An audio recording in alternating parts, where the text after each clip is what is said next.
तो चलिए आज मैं मुन्ना ठाकुर आज जो है बात करेंगे हम लोग बौद्ध धर्म के बारे में, जिसको इंग्लिश में बोलते हैं बुद्धिज्म। ठीक है, तो इसके बारे में जो है आज इस वीडियो में डिस्कस किया जाएगा। तो आपको एकदम टेंशन फ्री होकर के आराम से कहीं चुपचाप बैठ जाइएगा और पूरा मतलब आज समझिए कि कुछ कुछ आपको जानकारी बौद्ध धर्म के बारे में जो है आपको हो जाएगा। ठीक है, तो चलिए स्टार्ट करते हैं, ज़्यादा समय को ना वेस्ट करते हुए। इसके बाद जब ये वीडियो अपलोड होगा तो एक मैं शॉर्ट वीडियो अपलोड करूँगा, उसमें सिर्फ जैसे बौद्ध धर्म पढ़ें उसका मतलब कुछ आपसे क्वेश्चन उसमें खाली रहेगा, उसके बाद आप आंसर दीजिएगा शॉर्ट वे में, उसमें कमेंट कीजिएगा।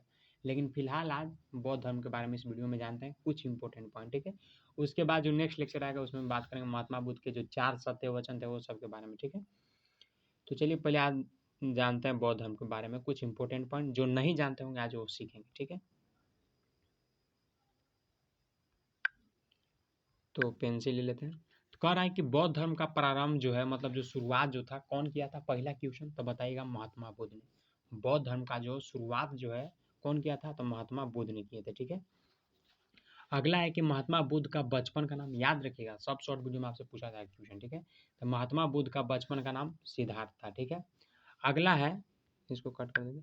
अगला है कि इनका जन्म जो है 563 ईसा पूर्व नेपाल के लुम्बिनी कपिल वस्तु में हुआ था। ठीक है, नेपाल के कौन सा जगह, नेपाल के लुम्बिनी कपिल वस्तु में हुआ था। किनका जन्म, महात्मा बुद्ध का। ठीक है, इनके पिता का नाम बात किया जाए तो पिता का नाम सुधोधन था, जो क्षत्रिय मतलब क्षत्रिय थे। ठीक है, जो शाक्य गण के प्रधान भी थे। ठीक है, अगला है कि इनका माता का नाम महामाया, जो कौलिय वंश की थी। ठीक है, तो माता का नाम महामाया, पिता का नाम सुधोधन। माता का नाम महामाया, पिता का नाम सुधोधन। अब इनका बचपन का नाम सिद्धार्थ। इतना पॉइंट क्लियर रखिएगा। कहाँ जन्म, तो लुम्बिनी के कपिल वस्तु में। ठीक है, अगला है कि इनके जो है 7 दिन के बाद, जन्म के बाद महामाया की मृत्यु होगी। महामाया की मृत्यु यानी किसका मृत्यु, यानी महात्मा बुद्ध का मम्मी का मृत्यु, उनका मतलब देहांत हो गया था। ठीक है, 7 दिन के बाद। अगला अगर देखते हैं तो अगला क्या कर रहा है, अगला कह रहा है कि इनकी जो मौसी थी, इनका मौसी कौन, यानी महात्मा बुद्ध का मौसी कौन, गौतमी। जो गौतमी थे इनका पालन पोषण किया, और गौतमी जो है इनका सौतेली माँ भी थी। मतलब मौसी तो है ही थी, साथ में सौतेली माँ। मतलब इसका मतलब इनका जो पिता थे महात्मा बुद्ध जी का, वो 2 शादी किए थे। इनका मम्मी तो खुद था, और मम्मी का जो बहन था उनसे भी मतलब शादी किए हुए थे। ठीक है, तो मतलब मौसी तो है ही थी, साथ में सौतेली माँ भी थी। ठीक है, उनका नाम क्या था, तो मौसी का नाम था गौतमी, या सौतेली माँ का भी कह सकते हैं। ठीक है,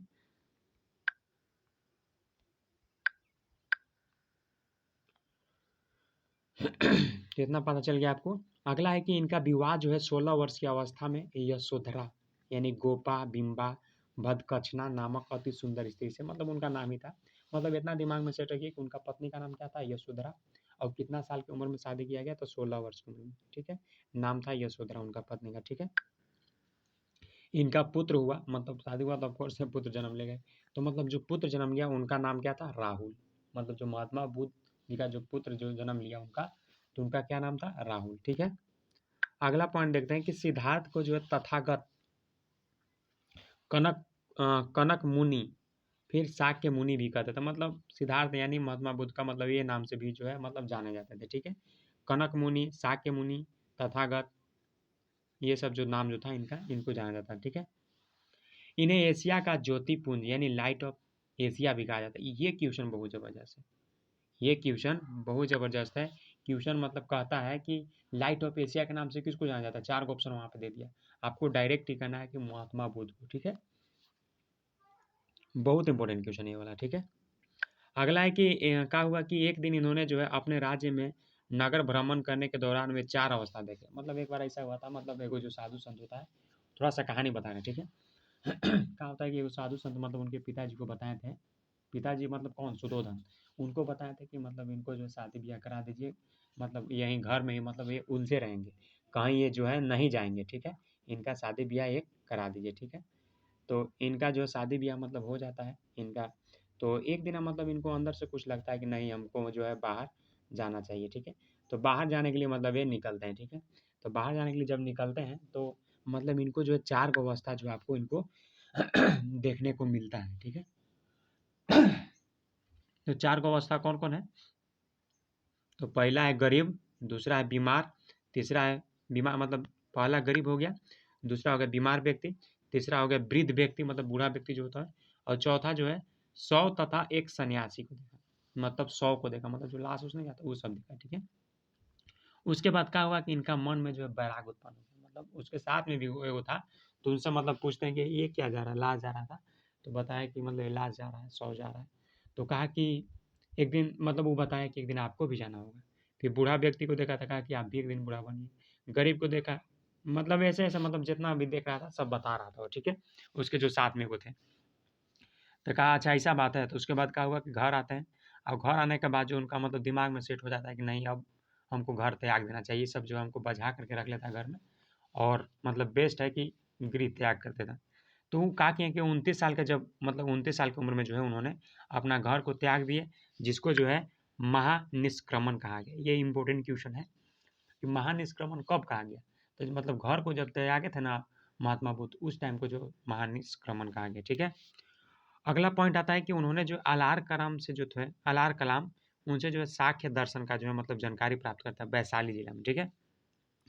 और जो रुद्रक्राम है, रुद्रक्राम जो राजगृह में योग्य दर्शन का शिक्षा ग्रहण किया, ठीक है, रुद्रक्राम से, ठीक है, राजगृह जगह है वहाँ पे, मतलब इन्होंने कहा किया कि योग दर्शन का जो शिक्षा ग्रहण किया। अब वो घर से निकल गए 29 साल की उम्र में, ठीक है। अगला क्या है, अगला आपसे यहाँ है कि उन्होंने कहा गया कि महात्मा बुद्ध जो थे अपने 5 मित्रों के साथ सारनाथ में मृगदाब जो जगह है, मृगदाग वन में उन्होंने कहा कि तपस्या करने लगे, मतलब 6 वर्ष तक का मतलब पूरा एकदम कठोर तपस्या किए महात्मा बुद्ध। और क्या हुआ कि वहाँ से मतलब एगो कन्या उनसे कहा, जो लेडीज थी वो कहा कि बीना को इतना न खींचो कि वह टूट जाए, मतलब बीना को इतना ही खींचिए जितना कि मतलब काम चल सके, और मतलब इतना भी ना खींचो कि वह बजे नहीं, मतलब समझिए बात को। कह रहा है कि बीना को इतना नहीं खींचे कि मतलब टूट जाए, आप बीना को इतना भी कम मत कीजिए कि बजे ही नहीं। तो मतलब समझिए कि मतलब जो टू दी पॉइंट ये कहना चाहता है कि आप तपस्या करें ठीक है, लेकिन उसका कोई स्ट्रेटजी होना चाहिए, उसका कोई रूल रेगुलेशन होना, ऐसा नहीं कि मतलब 6 साल बैठले रहा कोई अथी नहीं हुआ, ऐसा नहीं, ठीक है। तो मतलब कौन का ये जो कन्या थी वो उनको कहा, तो उनको दिमाग में मतलब ये जो है सेट हो गया कि नहीं बात तो सही है। तो ये बात सुनकर क्या हुआ कि उन्होंने जो है बुद्ध जो है सारनाथ से गया उरुबेला चले गए, और वहाँ पे जो है तपस्या करना, मतलब उसको दिमाग में चला महात्मा बुद्ध को, और वहाँ से कहा कि वो सारनाथ से गया उरुबेला जगह पर जो है चले गए, और वहाँ पे तपस्या करें। तो उन्होंने जो है निरंजना फल्गु नदी के तट पर, निरंजना नदी यानी फल्गु नदी भी कभी कभी दे देता है, तट पर पीपल वृक्ष के नीचे वैशाख पूर्णिमा के दिन इनका जो है ज्ञान का प्राप्ति हुआ था, ठीक है। तो क्या हुआ, ज्ञान की प्राप्ति जो है वृक्ष महाबोधि वृक्ष कहलाया, जो ज्ञान का प्राप्ति जिस वृक्ष के नीचे हुआ तो उसको जो है महाबोधि वृक्ष कहलाया, मतलब वो महाबोधि वृक्ष के नाम से फेमस हो गया। तथा यह जो स्थान बोध गया कहलाया, और जो स्थान जो था वहाँ पे वह स्थान जो है बोध गया के नाम से फेमस हो गया, ठीक है। अगला है कि ज्ञान की प्राप्ति के बाद उन्हें जो है महात्मा बुद्ध कहा गया। जब ज्ञान का प्राप्ति हो गया तब महात्मा बुद्ध कहा गया। यहाँ से क्वेश्चन एक बनता है कि जैसे मतलब वो कौन से नदी के तट पे थे, तो निरंजना यानी फाल्गु नदी के तट पे, और मतलब वृक्ष कौन सा था, तो पीपल का वृक्ष था, ठीक है।